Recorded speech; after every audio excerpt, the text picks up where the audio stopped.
Hello everyone and welcome back to this week's video. This week we are looking at Eva Smith in An Inspector Calls. So we're going to look at how Priestley presents Eva as a symbol of oppression in 1912 society and what that then means for 1945 society. We need to look at our line of arguments, thinking about why did Priestley create Eva, like what is his purpose. So the first one would be Priestley uses Eva's character to condemn the treatment of the working class, who are consistently oppressed by the constraints of a society that is fueled by capitalism. The next one is Priestley uses Eva's character to encourage his audience to recognise their own personal responsibility for the welfare of others, and this recognition of responsibility can only be achieved by an enlightened community. And I've got to remind you what enlightened means. Enlightened means this idea that you can take and receive knowledge. You are aware of your surroundings. The last one we're going to look at is Priestley uses Eva's character to highlight the damaging nature of a capitalist society, as stated in our first line of argument. But we're looking at this idea that a capitalist society entraps those who are vulnerable and less powerful, and Priestley uses Eva to encourage his audience to recognise the value of obliterating, so completely getting rid of, the vicious and corrupt cycle, and to pave a way to become a fairer society. One of the most important parts to analyse about Eva's character is Priestley's construction of her name. And as you all know, that in An Inspector Calls, Eva has two names. The first one, we are introduced as her being a girl called Eva Smith. And if we look at the symbolic reference of her first name, you can link it to the Garden of Eden and this idea that Eve is the first woman in this biblical story. However, in the biblical story of the Garden of Eden, Eve represents the person who corrupts man, okay? But alternatively, in An Inspector Calls, Eva is the one who is corrupted not only by men, but women who rely on patriarchal values. We can also look at this idea that Eve in Hebrew means to love, which is paradoxical, so it means it's contrasting to the events of Eva's suicide and her treatment in the play. The surname Smith at the time of writing was one of the most common surnames, and Smith was a working class name, so we can see that Eva represents the working class. And perhaps Priestley uses this to represent this idea that being a working class member of society, it means it's an inescapable part of your identity, which is further then perpetuated by belonging to a capitalist society. So Eva cannot escape her role in society and the oppression that she faces due to that role. Thinking about, again, Priestley using the surname to emphasise the collective experience for the working class, thinking back to the inspector's speech of there being millions and millions and millions of Eva Smiths and John Smiths. So it's this idea that Eva symbolises the collective body of the working and lower classes. And we see through Eva, through the lens of Eva, how these people are treated by being part of a capitalist society. Now, we know that Eva Smith changes her name to Daisy Renton in the play, and through this change, it is immediately obvious that Eva wants to escape the trauma that she's already experienced at the hands of Mr. Burling and Sheila Burling, okay? Her only chance to survive in this cruel society is to attempt to change her identity. And if we look at the symbolic meaning of a daisy, we know that a daisy symbolises flowers, which therefore links to Eva's attempt to pursue a new life, a fresh life. I would also think about this idea that we can see that Priestley shows that Eva wants to create this new persona, this new facade, but it is inevitable that will lead to her demise. There is no opportunity in society for working class men, women, okay, to construct this front to their life, okay? And if you compare that to the Burling family and how they have carefully constructed their facade of their large suburban house, the solid furniture, okay, and this idea that they are a family who do not rely on emotions, but they rely solely on financial gain. So this highlights the contrast in power between the bourgeoisie and the proletariat, okay? The bourgeoisie, being the upper members of society, have this ability to control their narrative that they put out, whereas people like Eva, a member of the proletariat, this is not an opportunity, okay? They are not given this chance in society to rebuild their lives. Then we look at the surname Renton. So the name Renton derives from the verb rent, which acts as this euphemism for Daisy's life in prostitution. Okay, we know that Gerald rents Daisy by installing her in his friend Charlie Brunswick's flats, by exchanging money in reciprocation for sex. Okay, and the surname Renton acts as a constant reminder to the audience of the consequences of supporting a capitalist society. And using this surname, Priestley does not allow his audience to forget the cruelty Eva and people like her face, okay? This constant reminder of the vicious cycle of a capitalist society and how this therefore impacts the working class. So not only would I analyse Eva's name and the symbolic meaning of that, but I would also look at the language used to describe Eva's death. Okay, we know that Eva has committed suicide, and we know that that was caused by the utter desperation that she felt because she had been turned out by every possible point in her life. Okay, and she felt like there was no hope to continue, and in order to prevent herself from living in even more destitution and bringing up a child in that destitution, she unfortunately chooses to commit suicide. I would look at the two ways Priestley describes Eva's death. The first one, I would look at the idea that she swallowed strong disinfectant, and we can analyse this in two ways. So on the first strand, disinfectant could symbolise how Eva used this to cleanse herself from the exploitation and the abuse that she experienced at the hands of the ruling class. Okay, she needs to cleanse. We know that disinfectant is used to clean. We think about the life that she was forced into, so the prostitution that she was forced into, and again you've got that idea of this disinfectant cleansing her sordid reality. We could then look at it in a different way, and we could look at the use of disinfectant, which symbolises the marginalisation of the working class women in 1912. Okay, you've got this idea that cleaning products would have been linked to women due to the patriarchal society, and this idea that their sole purpose in life was to perform as a subordinate. I would then look at the inspector's language when he says that she burnt her insides out. And again, we can look at the two strands to this.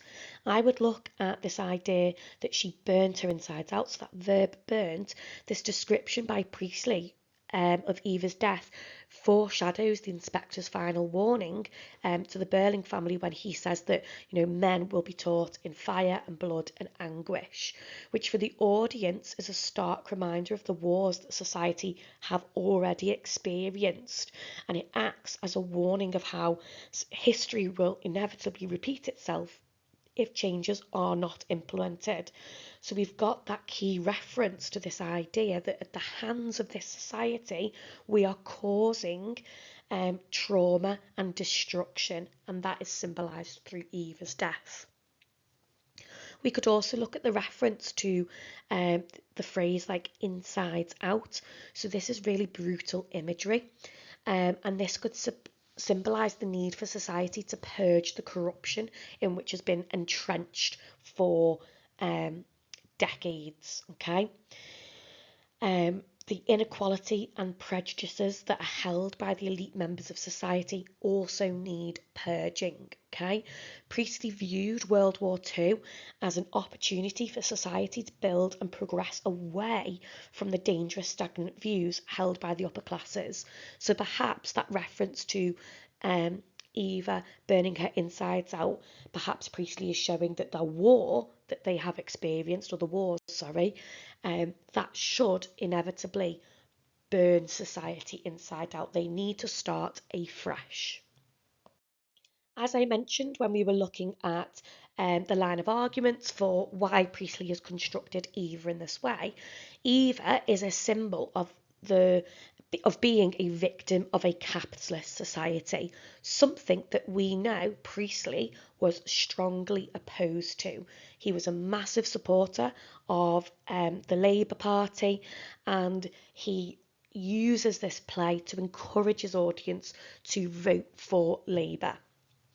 And if we look at this idea of being a victim of a capitalist society, you have to look at the stark difference between Eva's life and the Burling family life. And you've got, on one hand, Eva, who was consistently described by the inspector as being penniless, counting pennies in their dingy back rooms, versus the Burling family living in this really comfortable, pink and intimate bubble with a large suburban house, and Mr. Burling being able to offer thousands in order to save his respect in society.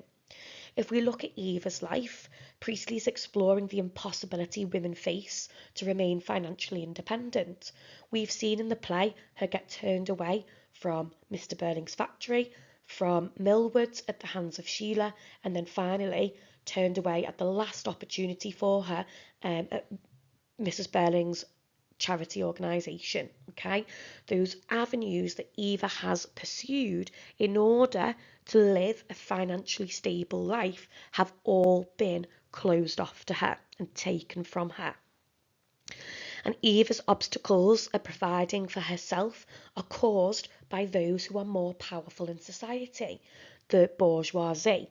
Okay, Priestley is appealing to his audience and reminding them that for women to maintain their independence, which was gained through World War II when men were conscripted to the war, they must strive for a fairer society. So he's reminding his audience of what a life would look like if they continued under a capitalist and therefore conservative government. And he wants his audience, particularly the women in the audience, to realise the importance of voting for Labour.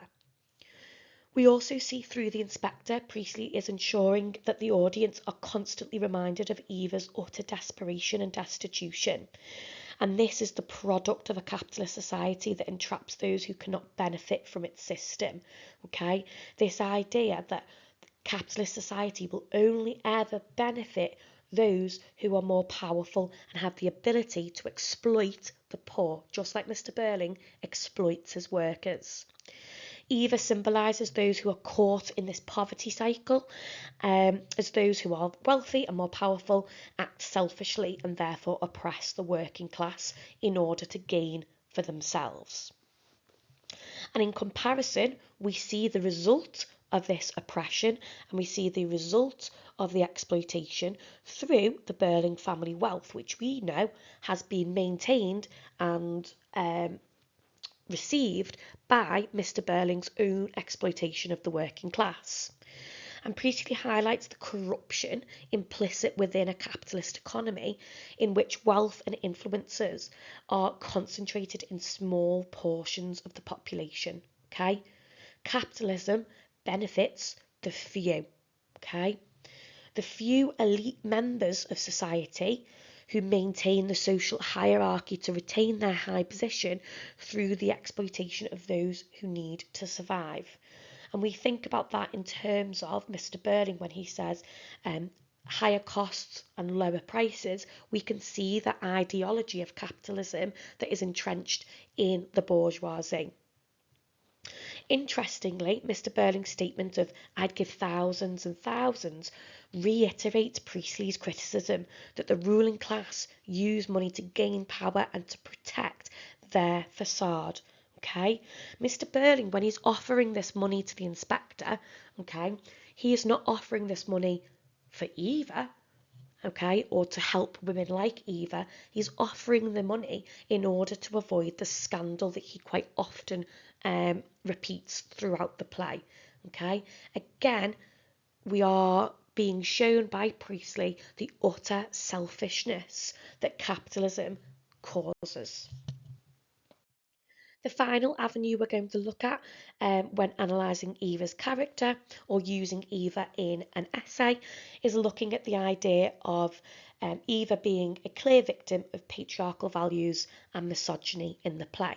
You've got two avenues of misogyny. You've got the more obvious male misogyny that is depicted through Gerald, Eric and Mr. Burling, and you've also got the female internalised misogyny. Okay, so the idea that women have grown up in a patriarchal society, so therefore these views of disliking or having a contempt of women is entrenched in their own beliefs because that is the nature of society. If we look at Gerald and Eric, both of them describe Eva as being, attractive, pretty. Gerald states that she's young, fresh and charming, and Eric describes her as being a good sport. Here, Priestley's highlighting the damaging nature of patriarchal society. 1912, when the play is set, was a world in which society viewed women as being ornamental objects, and you can see that through Priestley's language. Okay, this idea that Gerald and Eric, plus Mr. Burling, and even the inspector, comment on how attractive Eva is. And if we think about looking at women as being ornamental objects, you could also link in Sheila's comments about, if she was a plain, miserable creature, she would never have done what she has done. Okay, so again, this viewpoint of women just solely being ornamental, something to look at, and their value is based on how they present themselves and their beauty. And this attitude, therefore, increased the view that women should be subordinate, voiceless and weak. If their only value was based on how attractive they were, okay, that limited their power in society naturally. The men in the play continually refer to Eva as being a commodity, something that they want to possess and exert power over. If you think of Gerald's language when he says she'd lived very economically on what I'd allowed her, this idea that he maintains control throughout their sort of relationship. And Eva is at the mercy of Gerald purely down to his status, okay, and the fact that she has been forced into prostitution.